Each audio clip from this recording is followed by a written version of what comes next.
Hi అండి. ఈరోజు అయితే ఏరువాక పున్నమి కదా. సో ఈరోజు స్పెషల్గా మా అత్తమ్మ పోలేలు చేస్తున్నారు.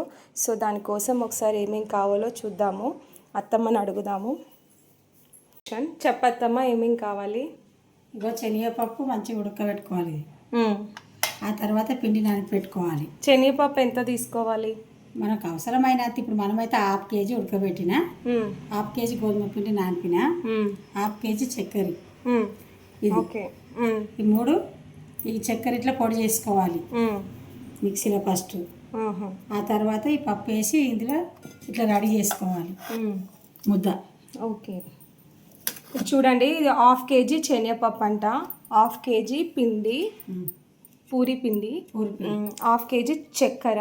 ఈ చక్కెర మొత్తం ఇట్లా పౌడర్ లాగా చేసుకోవాలి. సో దీనివల్లనే ఎక్కువ టేస్ట్ ఉంటుంది.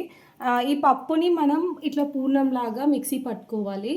సో ఇంతే. దీనికి కొంచెం ఇలాచి, కొంచెం సోంపు కావాలన్నమాట.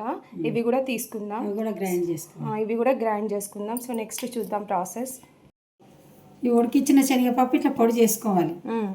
పొడి చేసుకున్న తర్వాత ఈ చక్కెర పొడి ఇందులో వేసుకోవాలి. కొంచెం కొంచెం కొంచెం కొంచెం వేసుకొని ఇది మంచిగా ముద్దలాగా రెడీ చేసుకోవాలి. ఓకే. సో రెండు కొద్ది కొద్దిగా వేసుకొని ఇట్లా బాగా కలుపుకొని ముద్దలాగా రెడీ చేసుకోవాలి. ఇప్పుడు పోలేలు చేయడానికి సరిపడా పిండి తీసుకోవాలి. పిండి. ఓకే. ఇట్లా ఉండలాగా చేసుకొని ఇది మంచిగా ఇట్లా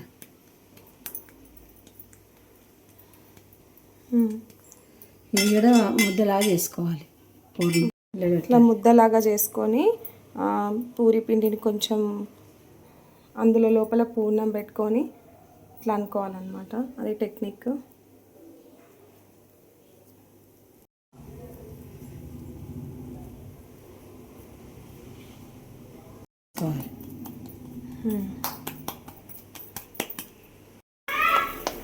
ఇట్లా సేమ్ రొట్టె పిండి లాగా చేసుకోవాలి. కాయలు రుద్దుకొని ఇట్లా వేసుకోవాలి. పెంకకి బాగా వేడయ్యాక ఆయిల్ రుద్దుకొని మనం చేసుకున్న పూలని పెంక పైన వేసుకోవాలన్నమాట.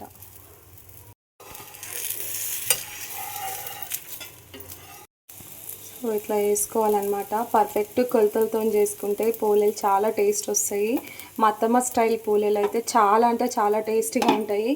కంపల్సరిగా డెఫినెట్గా ట్రై చేయండి. పర్ఫెక్ట్ కొలత. మొత్తానికి అయితే పూలేలు కంప్లీట్ అయిపోయి ఇలా దేవుడికి నైవేద్యం పెడుతున్నాము. దేవుడు మిమ్మల్ని